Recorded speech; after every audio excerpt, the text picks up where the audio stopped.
So this week is Independent Bookshop week and I am going to go into town and do some book shopping. Tomorrow is actually the last day of Independent Bookshop week, so I thought I would go today and squeeze it in. So I have a rough plan of the places I want to go to. Some are shops I've only been to like once or twice before. Some I've like frequented a few times, and a couple this will be the first time I've gone there, so that's quite exciting. I'm trying to work out the route to go.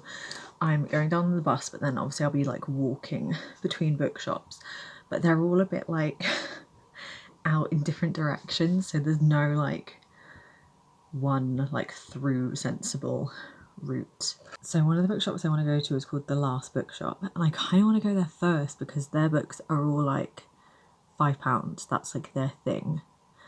So I want to go there first because I don't want to go to another bookshop, buy a book, then go to The Last Bookshop and find it cheaper, because that would annoy me. But I don't want to like go there first, buy a lot, and then be carrying that around the whole time. So I'm a bit undecided as to what exactly to do, because I'm thinking I would like to buy something in every shop if possible, but like I don't necessarily need to buy a book in every shop. I could buy like something bookish, a bookmark, a little trinket.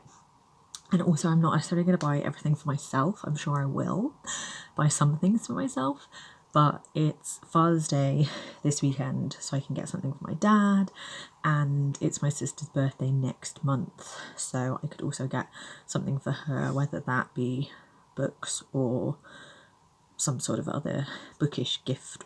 It's going to be a lot of walking, and it's quite sunny outside, so I'm also wondering what to wear for not being too hot, you know. I'm going to try and like take you along with me. I don't know how much I'll film in shops, but I'll try and get some like maybe b-roll, and then like at the end I'll definitely show you what I bought. Like I said, I would like to buy something in every shop because I want to like support these independent bookshops, these local businesses. But if there's like really nothing, I'm not gonna like force myself to buy something just for the sake of buying something. I'm gonna have a walk around, make a day of it, see what I end up getting. Hopefully I'll find some like really fun little bits and bobs. I've made a list of books on my phone of books that I think my sister would like, so like as presents for her, but also books that have been on my like want to read list or like my Waterstones wish list for ages that I just keep like not buying, that I can have a look for and like finally get. But I would also potentially like to just pick something up on a whim, because I think that's always fun. I'll just see what these bookshops have basically, and yeah, pick something or other up. I'm gonna head off sooner rather than later. It's like late morning and I can see this going over like lunchtime, so I'm gonna go. Hopefully I'll be home again by like mid-afternoon. But yeah, I'm just gonna have like a very bookish day to celebrate Independent Bookshop Week, which I think will be nice. I did go to one earlier in the week, which I'll like insert a clip of here, with my work book club. So I've already supported an independent bookshop this week. So yeah, I'll show you that now, and then I will jump back into today. So to start off my independent bookshop week book shopping, I actually got to go book shopping for work, which was pretty cool. So I've talked about it a lot on my channel, but I run a book club at my work. I work with learning disabled and autistic adults, and we have a book club where each week we get together on Zoom and I'll read like 30 to 40 pages of a book, a couple of chapters of a book, and then we'll like discuss what we've read, and we do that each week until we finish a book, and then we'll often like do a quiz all about the book we've just read, and then we'll read another book. And we've gone through so many books at this point. We were running out. So to celebrate Independent Bookshop Week, which is also Learning Disability Week, I took our book club book shopping up the road to a new-ish local bookshop to us. It's very nice, quite small, but like very, just like a really sweet setup. And so we all like picked a book off the shelves, and then we looked through them all in a bit more detail, worked out that some of them were sequels, so didn't want to pick those up. And we just, chatted through like the synopsis and what we thought sounded most interesting. And then we voted. I got them all to vote on what they wanted to read. And it came to a tie between two books. So my volunteer that came with us broke the tie, and we ended up picking Dream Hunters by Nazima Pathan. And this sounds really interesting. We have a 12-year-old main character. We mostly read like children's middle grade adventure magic stories. That's what's easiest to read and like to understand and is enjoyable for everyone. So we have a 12-year-old main character who is a dream hunter who rescues forgotten dreams and transforms them into healing potions. When Mimi discovers a nefarious plot to poison the king with dark dreams, she must journey across India to put a stop to it. With her dream creature Lalu and best friend Rafi by her side, can she rescue the king before it's too late? This sounds really interesting. Like I said, we love adventure and magic, and I always love when we can pick like a more diverse story. And so I think the setting of India will be really interesting to read about. We also just liked how colourful the cover was. Middle grade books always, I think, have such like interesting, bold, bright covers, just like gorgeous. So I'm excited to get into this one. And they gave us a little bookmark to go along with it for The Sirens, which is actually a book that I'm interested in reading. So while I will use this for this book, I may also just like hold on to this for myself, because as a collective book club, we don't really need one bookmark. So I will be taking that as compensation. But yeah, this sounds really interesting, and I'm glad we could support a very local, small, independent bookshop with our purchase. And we just had like a lovely little morning out. So that is, one independent bookshop down, and on to more bookshops later this week.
few things in the first bookshop I went to. My god, it's hot today. I didn't buy anything in the second shop because I couldn't decide. There are a few things that I was interested in, but nothing that I was like really excited about, and like I said, I didn't want to buy something for the sake of buying it. But that bookshop, although it is an independent bookshop, is one of the, I think, like bigger, more popular independent bookshops. So I think if I like focus on supporting, I mean, yeah, like all the independent bookshops, but the very small ones, I think that's maybe gonna have a bit more like extra impact. So yeah, already bought some stuff, absolutely sweating in this heat. We will see how the rest of my shopping goes. It is the day after my little book shopping adventure. I'm just gonna quickly go through everything I got. So first stop, I went to the last bookshop, which is a shop that sells like everything is £5 or under. So first thing I picked up was Hope Street by Mike Gale. This I got as a Father's Day present for my dad. It says, a trainee journalist in Derby, Lila finds herself increasingly underwhelmed by the trivial news stories landing on her desk every week until she meets Connor. Living alone on Hope Street, Connor is stubbornly refusing to allow a council development to take over the place where he grew up. 4 years ago, his mum popped out to see a friend and never came back, but Connor knows she will if he just waits long enough. This looks like the kind of thing my dad might read. It sounds intriguing, so I thought I'd pick it up and he could give it a go, and it was only £5, so not the end of the world if he doesn't like it. Then I saw A Werewolf's Guide to Seducing a Vampire by Sarah Hawley. This is the third book in a series, like companion books. The first one was A Witch's Guide to Fake Dating a Demon. The second one was A Demon's Guide to Wooing a Witch. I loved the first book. I've not yet read the second book, but when I saw this for £5, I was like, I might as well get it while it's £5, and it's really floppy, because the first book I'm pretty sure I have a really floppy copy of. The second book, not floppy. This one is. But anyway, this is just like a fun romance series with supernatural, paranormal creatures. So I picked that up. Then I saw a book that I've been interested in reading for ages, but I've never seen it like out and about in bookshops. So I often forget about it when I'm buying books online, and I've always been a bit unsure about buying it because I've heard very mixed things, but I thought if it's only £5, I might as well pick it up, and that is Shark Heart by Emily Habeck. This is about a married couple, Lewis and Ren, and a few weeks after their wedding, he receives a rare diagnosis that he will retain most of his consciousness, memories and intellect, but his physical body will gradually transform into a great white shark, which sounds absolutely bonkers, which is what gripped me in the first place, but apparently also like is very poignant, talks a lot about like loss and grief and all that kind of stuff. So I saw it, I was like, this is the first time I've ever seen it in person. It's £5, I'm gonna get it. So immediate success in the last bookshop. Then I walked down to a shop called Book House, and they had a lot there that I'm like vaguely interested in, but nothing that like really excited me, so I didn't pick anything up from there. Then I continued on and went to a very small bookshop. It's a bookshop inside a storage container, and it was very small, but it was very cute in there. The woman was really nice, and because it was Independent Bookshop week, she had like a board on the wall that was like, pick a book recommendation from these categories, and whatever that book is, I will give you 25% off. So the categories she had was soft or profound or lovely, somewhat bizarre, I want to learn something, dark, Leah can vouch for these, I'm assuming Leah is the owner, or the last one, which I went for, which was gay. And I thought, it's Pride Month, I'll go for it.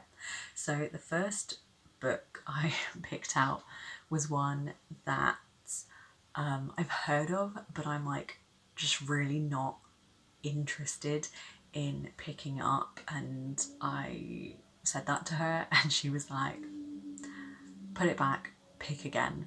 So I did pick again, and then I picked out Tipping the Velvet by Sarah Waters. I've always meant to read a Sarah Waters book, but I've just never got round to it. And so now I finally can, and I got 25% off. So this book, which would have been £10.99, was actually like £8 something. And she gave me a little bookmark loyalty card. So every time you spend £10, although she did give me a stamp for this, even though I didn't spend £10, you get a stamp, and once you've got 5 stamps, you get 50% off your next book, and once you get 10 stamps, you get £10 off whatever you're buying. I love this idea, but the bookshop is like a little bit out of the way. Like, I did have to commit to walking there, and maybe if it wasn't so hot it would have been better, but it was quite an intense walk out and back into town. So it's not one that I think I'm going to frequent, but I would like to fill this up and support her because she was lovely. Because she also gave me a £5 national book token, which is nice. So she was really nice. That was possibly like my favourite experience of the day. And I can finally get to reading some Sarah Waters. This, I don't know a ton about. I just know that it's like a historical lesbian romance. So we will see, but I have been wanting to read some Sarah Waters. Then I walked back into town and I went to Shambles, which is a very new small bookshop, and I got something for my sister for her birthday next month, and I picked up Hungerstone by Kat Dunn. I initially picked this up for myself, and then I was like, no, I said I was going to get something for my sister, and actually, if I'm being real, this is like the perfect book for my sister. And if I give it to her, I can always borrow it and read it from her. So this is set against the violent wilderness of the Peak District. Hungerstone is a compulsive sapphic reworking of Carmilla, the book that inspired Dracula, a captivating story of appetite and desire. Peak District, great location. Sapphic, great. Vampire inspired. Fantastic. Those are 3 things that my sister will love. So the guy in Shambles did offer to stamp the book with like a little stamp that says Shambles, and he offered me a range of colours, but because it's a gift for my sister, I didn't want to get that done in case she wanted like her books to be pristine. But if I go there in the future and buy a book for myself, I'll definitely get it stamped because it was cute. Then I went to the Haunted Bookshop, and as I said in my last like book shopping video, they didn't have a ton in there that was actually books. They have a lot of like other things, like natural like toiletry kind of things, like soaps and face serums, and I did think about buying that, but then I was like, I don't really need that. I don't want to buy it for the sake of buying it. But I do know like she was struggling a bit with the bookshop, and so she has collaborated with all these other local businesses, which I think is nice, but it has veered away a bit from being a bookshop, considering it's called the Haunted Bookshop. And the books they do have are like just very popular fantasy books, like a lot of Sarah J Maas and like Rebecca Yarros, and I'm just not interested in that. So didn't buy anything from there. Then I popped into the Bookseller, which is another new bookshop that sells like books and wine, the perfect combo. And again, I didn't buy anything in there, but I am going there very soon with my book club, like just outside by a day of the week of Independent Bookshop Week. I will be going there with a book club, and we are like renting one of their rooms, so we are giving them money to do that. Excited to use one of their rooms and have our book club, so like we are supporting them around Independent Bookshop Week, so that's like my contribution to them. So I ended up getting 5 books from 3 different shops, 2 of which I'd never been to before but I really liked and would go to again. I often don't go to the last bookshop because it is a bit of like a walk up a hill, but then I need to remind myself it's £5 for books, so like these 3 books only cost me £15 total, which is like the cost of 1.5 books in most bookshops if you pay full price. And then this one is supporting an independent bookshop, and I got a little discount because it was Independent Bookshop Week, and I took a little gamble with her pick a random slip of paper from a category and see what you get game. And then this one is a present, so 2 of these are presents, so it is spending my own money, but it's for other people, so it's 5 books, but I'm only adding 3 to my physical TBR, and one of those is like sort of finishing off a series, so justifying these purchases to myself. I'm supporting local businesses, and I think that's nice. So that is it from me with my Independent Bookshop Week book shopping video. Did any of these sound interesting to you? I'll probably show some of these again in my book haul, like the ones that I'm keeping. So in a few months' time you may see me haul these again and think, didn't you already haul those? Yes, I did. Have you been book shopping this week? Supported any independent bookshops? Do let me know down below, and I will see you soon with another video. Bye!